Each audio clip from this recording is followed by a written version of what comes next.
Hello दोस्तों, नमस्कार। SM किसी चैनल में मैं आप सब लोगों का दिल से बहुत बहुत स्वागत करता हूं। फर्स्ट टाइम विजिट किया जरूर चैनल को सब्सक्राइब कर लेना। चैनल का लिंक ऊपर आई बटन पे नीचे डिस्क्रिप्शन में मिल जाएगा। सो चलिए दोस्तों, फिलहाल इस वीडियो को स्टार्ट कर लेते हैं। सो दोस्तों, अभी हम लोग आ चुके हैं बिल्कुल हमारे नॉर्मल स्क्रीन के ऊपर। इसके पहले का वीडियो आप लोगों ने जरूर देखा होगा, जहां पर मैंने आप लोगों को बताया कि कैसे इंडिया के डेवलपमेंट को कोई रोक नहीं सकता। हाँ, थोड़ा 19-20 होता रहेगा, जियोपॉलिटिकली चीज़ें चलती रहेगी, राइट। बट येस, अगर आप आने वाले 10 साल की बात करो, 15 साल की बात करो, 20 साल की बात करो, तो जो सबसे बेस्ट परफॉर्मिंग कंट्री अगर कोई रहेगी, उसमें नंबर 1 पोजीशन इंडिया का ही रहने वाला है, राइट। सो डेफिनेटली इंडिया की जो ग्रोथ है उसमें हर कोई सेक्टर पार्टिसिपेट करेगा ही करेगा।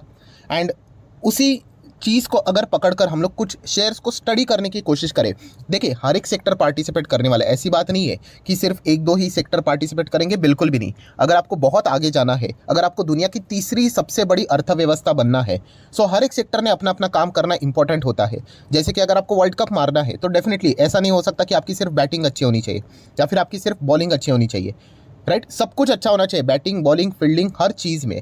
तो वैसे ही इंडिया की भी अगर हम लोग बात करें दोस्तों, आने वाली ग्रोथ स्टोरी की बात करें, तो हर एक सेक्टर का अपना अपना योगदान रहने वाला है।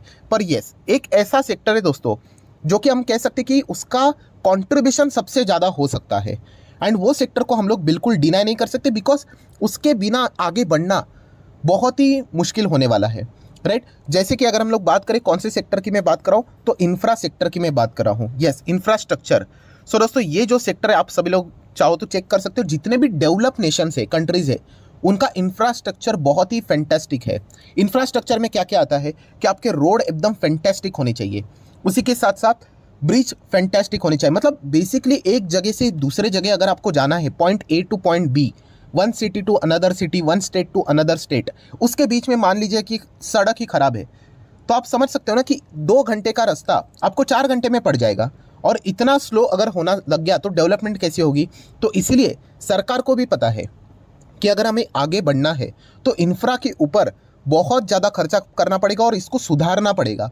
एंड इसीलिए अगर आप चेक भी करते हो कि अभी का बजट की बात करें या फिर इसके पहले की बजट की बात करें, तो सरकार कैपिटल एक्सपेंडिचर बहुत ज़्यादा इंक्रीज करते ही जा रही है। इस वक्त की भी बात करें तो 37.4% increase in capital expenditure which is 10 lakh crore. ये 23-24 की बात हम लोग को देखने को मिली है। एंड आने वाले समय में और भी होने वाला है, क्योंकि इसके बिना तो आगे बढ़ना पॉसिबल नहीं है ना, राइट। इसी के ऊपर फोकस नहीं दिया तो फिर क्या फ़ायदा, एक जगह से दूसरे जगह पे जाने के लिए कितना टाइम वेस्ट हो जाएगा, राइट। तो ये सब कुछ स्मूथ होना चाहिए। एंड जितना स्मूथ हो जाएगा उतना ही वो लैगिंग टाइम कम हो जाएगा, उतना ही प्रोडक्टिविटी बढ़ेगी। सो इंफ्रास्ट्रक्चर, इस सेक्टर को हम लोग डिनाई नहीं कर सकते। पर जैसे कि मैंने आप लोगों को बोला है कि ये जो सेक्टर है ना दोस्तों, इसमें एक बहुत बड़ा बट भी आ जाता है। मैं सारी चीज़ों को कवर करता हूँ, आप सभी लोगों को पता है मेरा काम आप लोगों को सिखाना है, ना कि रिकमेंडेशन देना। उसमें बट क्या है दोस्तों कि यस, इंफ्रास्ट्रक्चर ये जो सेक्टर है उसमें मार्जिन का बहुत इशू होता है। मार्जिन का इशू मतलब बेसिकली अगर मैं आसान भाषा में बोलूँ तो ये बहुत ही खर्चीला सेक्टर है। बहुत ज़्यादा पैसा चाहिए आपके पास, तभी जाके आप प्रॉफिट निकाल सकते हो। मतलब पहले पैसे लगाने पड़ते हैं, मतलब सीमेंट लगाओ, उसके बाद स्टील का इन्वेस्टमेंट करो, ये करो वो करो, इधर से सब कुछ करने के बाद मान लीजिए कि अगर आप 100 का खर्चा करोगे और 120 में बेचोगे, तब जाके आपको 20 का मुनाफा होगा। ये सिंपल सा गणित होता है। बट इसमें प्रॉब्लम क्या होती है पता है आपको, कि ये जो 100 का हम लोग एस्टिमेशन लेकर चल रहे हैं ना कि इतना खर्चा होगा, कॉस्ट लगेगा, ये कमोडिटीज से रिलेटेड जुड़ा हुआ सेक्टर है। एंड कमोडिटीज़ के दाम आपको पता है बहुत ज़्यादा फ्लक्चुएट होते हैं। एंड बोलने के लिए हम दोनों साइड की बातें बोलते हैं कि प्लस माइनस होता है, बट एक्चुअल में देखा गया तो इसमें ज़्यादा प्राइस हम लोग को इन्फ्लेट ही होते हुए देखने को मिल जाता है, बढ़ते हुए देखने को मिल जाता है। सो कल के दिन ये जो कैलकुलेशन अगर कोई बैठ जाता है कि 100 के बदले 120 और 20 मेरा मुनाफा, कल अगर महंगा हो गया कमोडिटीज़ के दाम, सीमेंट स्टील के दाम महंगे हो गए और 110 लग गया, तो आपका जो ये 20 का प्रॉफिट है वो 10 पे आ जाता है। तो ये सबसे बड़ा चैलेंज होता है इंफ्रा सेक्टर में। सो ये पॉइंट आपको पता होना चाहिए, इसलिए मैंने सारे पॉइंट्स में कवर करता हूँ। तो इसलिए इंफ्रा सेक्टर ये जो है रहता है ना, थोड़ा पीछे पड़ जाता है, थोड़ा क्या बहुत ही पीछे पड़ जाता है, क्योंकि मार्जिन्स के इशू हो जाते हैं।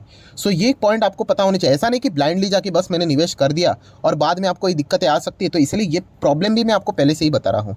तो चलिए ठीक है, इतना तो पता चला कि इंफ्रा सेक्टर के ऊपर अभी हम लोगों ने फोकस रखना है। एंड ये फोकस मतलब लंबी अवधि की बात हो रही है दोस्तों, 10, 15, 20 साल की बात हो रही है, राइट। एक जो बोलते हैं ना कि शॉर्ट टर्म वाला जो रहता है या फिर फटाफट पैसे जिसको चाहिए होते हैं वो कल के दिन की बात सोचेगा, 2 दिन की बात सोचेगा। तो इतना शॉर्ट टर्म में कोई बड़ा पैसा नहीं बनता है। अगर आपको ब्रायन लारा जैसे 400 रन स्कोर करने हैं तो आपको टेस्ट मैच में ही वो पॉसिबल है, T20 में तो होने वाला तो बिल्कुल भी नहीं है। तो ठीक है, अभी कौन कौन से स्टॉक्स को हम लोगों ने स्टडी करना चाहिए तो वो मैं आपके सामने रखना चाहूँगा। And again clear cut disclaimer है दोस्तों, कोई यहाँ पे रिकमेंडेशन नहीं है कि आप ब्लाइंडली जाके इनको खरीदो बेचो, वो आपकी मर्जी है। बट उससे पहले जरूर कहना चाहूंगा कि फ्री स्टॉक मार्केट क्लासेस इस चैनल पे विजिट करना, और आज का वीडियो तो गलती से भी मिस मत करना, बहुत कुछ चीज़ें सीखने को मिलेगा दोस्तों आपको। हाँ, वीडियो बड़ा है ताकि इंपॉर्टेंट पॉइंट्स कवर किए, तो इस वीडियो का लिंक भी मैंने ऊपर आई बटन पे दिया है, जरूर इसको देख लेना, इंपॉर्टेंट वीडियो है। तो ठीक है दोस्तों, वापस हम लोग आ चुके हैं हमारे टॉपिक के ऊपर। जैसे मैंने आप लोगों को बताया कि यस, ये जो ऐसा सेक्टर है जहाँ पे रिस्क भी ज़्यादा है एंड रिवॉर्ड कंपैरेटिवली हम लोग को कम भी देखने को यहाँ पे मिल रहा है। तो इसलिए इस सेक्टर से बहुत सारे लोग दूरी बना के भी यहाँ पे रखते हैं। बट सिर्फ एक ही एडवांटेज है कि इंडिया की ग्रोथ स्टोरी है, इसके चलते आप चाहो स्टडी करने के लिए, कभी अगर आपको लगता है कि इंफ्रा को स्टडी करना चाहिए तो डेफिनेटली आप इन स्टॉक्स को स्टडी कर सकते हो। तो चलिए कौन कौन से स्टॉक, तो देखिए इंफ्रा की अगर मैं बात करूँ तो सबसे पहले तो स्टील सीमेंट ही हमारे दिमाग में आ जाता है।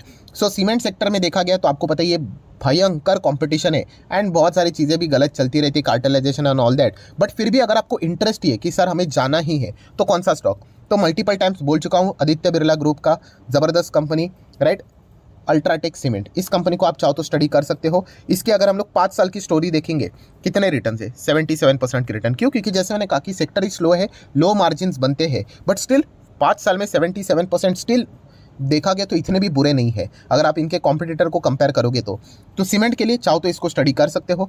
नेक्स्ट बात करेंगे स्टील, मेटन, आयरन ऑर्स की बात करें, जिंक की बात करें तो उसके हिसाब से APL अपोलो, ये वो कंपनी है दोस्तों जिसको आप अपने रडार के ऊपर रख सकते हो। मैं अगेन कह रहा हूँ दोस्तों, ये रिकमेंडेशन नहीं है, वरना बहुत सारे लोगों को आदत होती है चलो मंडे को दिन जाके खरीद लेते और ट्यूसडे को चेक कर लेते कितना पैसा बना। तो ऐसा बिल्कुल भी करना नहीं है, लॉन्ग टर्म के हिसाब से सोचना है। तो उसके हिसाब से ये कंपनी भी बहुत बढ़िया है, चाहो तो रडार के ऊपर रख सकते हो। देन आप सभी लोगों को पता है कि इंफ्रा में बहुत सारा हम लोग को हेवी व्हीकल्स की भी रिक्वायरमेंट यहाँ पे रहती है, राइट। एंड इसके चलते आपको पता है मतलब इंफ्रा के जो इक्विपमेंट वाले जो गाड़ियाँ होती है वो अलग टाइप की होती है, जैसे कि सीमेंट मिक्सर जैसी गाड़ियाँ आपको देखने को मिल जाएगी। तो इंफ्रा में कौन सी ऐसी कंपनी जो व्हीकल्स प्रोवाइड करती है बेस्ट क्वालिटी के, तो वो है अशोक लेलैंड। बहुत ही उम्दा कंपनी, बहुत ही ज़बरदस्त कंपनी है। 2014 से मैं इस कंपनी को यहाँ पे होल्ड कर रहा हूँ। बीच में 2018 में जो सरकार की रणनीति पॉलिसियाँ बदली थी, इसके चलते ज़बरदस्त इसकी ठुकाई हुई थी, पूरे इंटायर ऑटो सेक्टर की ठुकाई हुई थी। बट येस, इंडिया की ग्रोथ के हिसाब से अगर देखा गया तो ये कंपनी भी बहुत अच्छा परफॉर्मेंस यहाँ पे दे सकता है। अगेन यहाँ पे कमजोर रिटेल इन्वेस्टर की तरह नहीं सोचना है, अरे 145 का है इसलिए चलो इसको ही पिक कर लेते हैं, ऐसा बिल्कुल भी करना नहीं। प्राइसिंग का कोई संबंध यहाँ पे होता नहीं है। मिड कैप क्वालिटी की company, but yes long term के विजन की बात करें, इंडिया की स्टोरी की बात करें, अशोक लेलैंड में वो पोटेंशियल जरूर नजर आता है। नेक्स्ट अगर हम लोग बात करेंगे दोस्तों तो रोड्स यहाँ पे बनना बहुत ज़्यादा इंपॉर्टेंट है।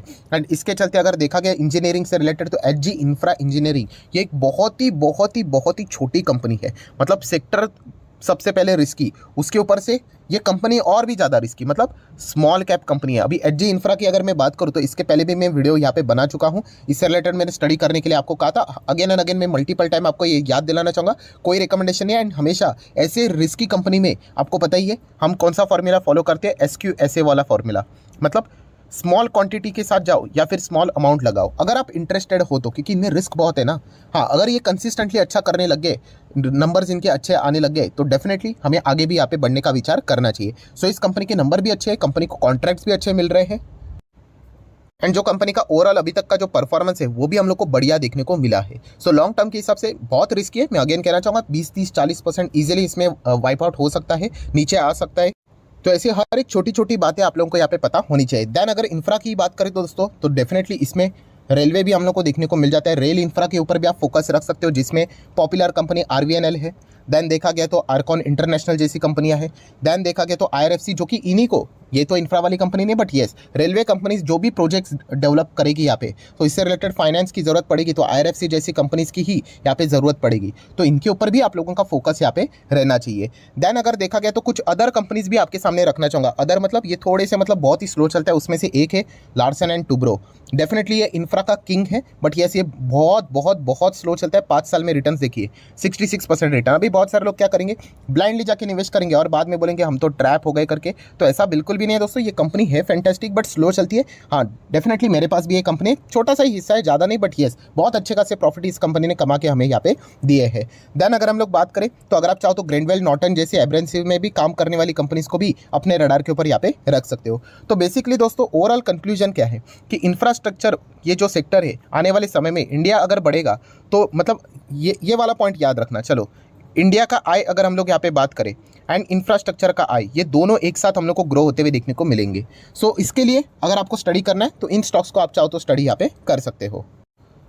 सो आशा करता हूं दोस्तों वीडियो हेल्पफुल लगा होगा, तो जरूर लाइक एंड शेयर कर देना। एंड डीमैट अकाउंट अगर अभी तक ओपन नहीं किया तो लिंक नीचे डिस्क्रिप्शन में 25 वीडियो की लिस्ट बिल्कुल फ्री ऑफ कॉस्ट मिल जाएगी। आपका नाम, कौन सा अकाउंट अपने लिंक के थ्रू ओपन किया प्रॉपर्ली कमेंट्स में मेंशन कर देना, तो हफ्ते भर के अंदर सारे लेक्चर्स मेरे साइड से फ्री ऑफ कॉस्ट प्रोवाइड कर दिए जाएंगे ताकि आप शेयर मार्केट को आसान भाषा से सीख सको। So that's it, thank you very much दोस्तों, we will be meeting our next video, तब तक के लिए बाय बाय।